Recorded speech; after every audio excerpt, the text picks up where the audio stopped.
Le Château Frontenac is the most iconic building in Quebec overlooking the St. Lawrence River.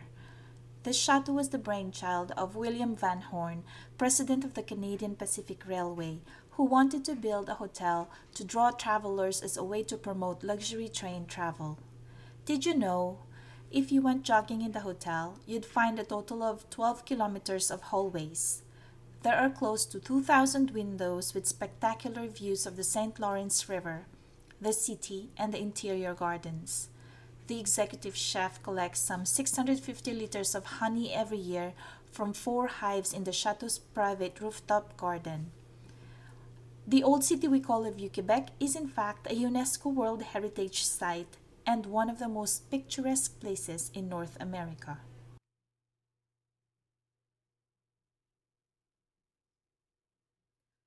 The Quartier Petit Champlain is known as one of the most beautiful sites of Old Quebec. Located at the bottom of the cliff under the Chateau Frontenac, this authentic area is a must-see when visiting Quebec. Petit Champlain Street is one of the oldest commercial streets in North America, particularly magical during winter, illuminated by thousands of lights. The pedestrian streets offer a variety of interesting shops and restaurants in a romantic setting in every season. Furthermore, for the music, humor, and theater lovers, you can also enjoy a show in the historical theater Petit Champlain.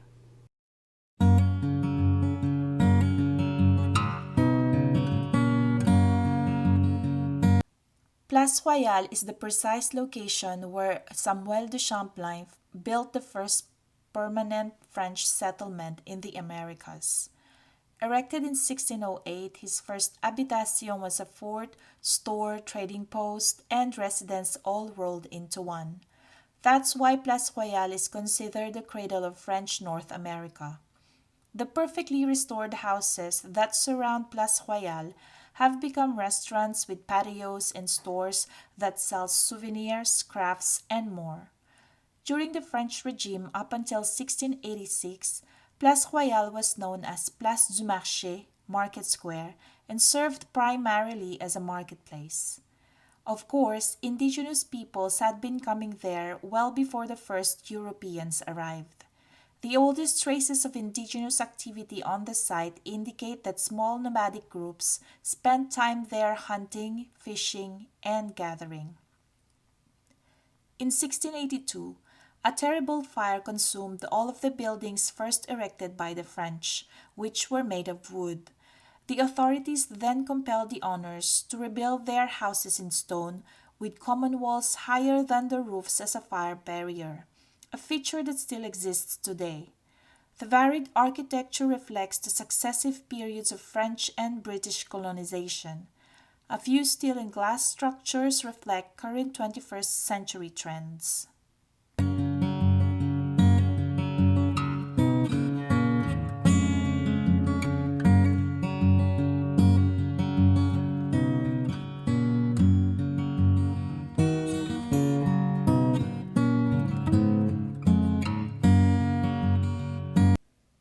From a simple country road in the 17th century, Grande Allée had become one of the city's most well-to-do addresses by the late 19th century.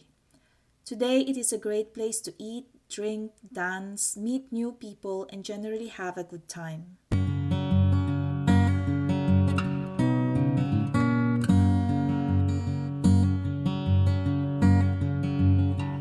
Place de Ville is the ideal spot for people who like to combine the joys of skating outdoors with the pleasure of strolling through the street of Old Quebec. The rink is equipped with a refrigeration system that guarantees an excellent ice surface at all times. Every winter, Quebec City transforms into a dreamlike winter wonderland decorated with light and Christmas trees, especially inside the fortifications.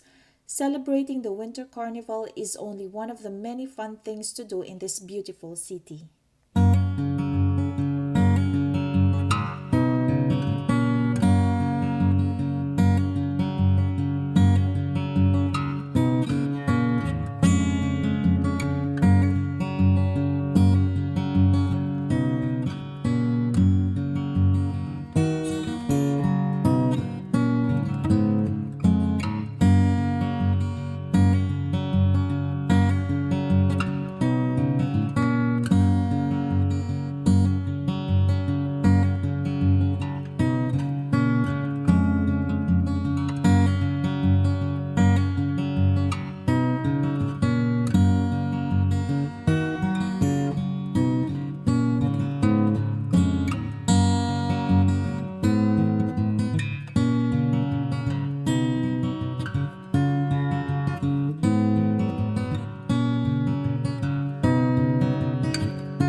Kung nagustuhan po ninyo ang video ko, huwag po kalimutan mag-like, mag-subscribe at hit the notification bell para updated kayo sa mga videos na gagawin ko dito sa Filipina and Quebec.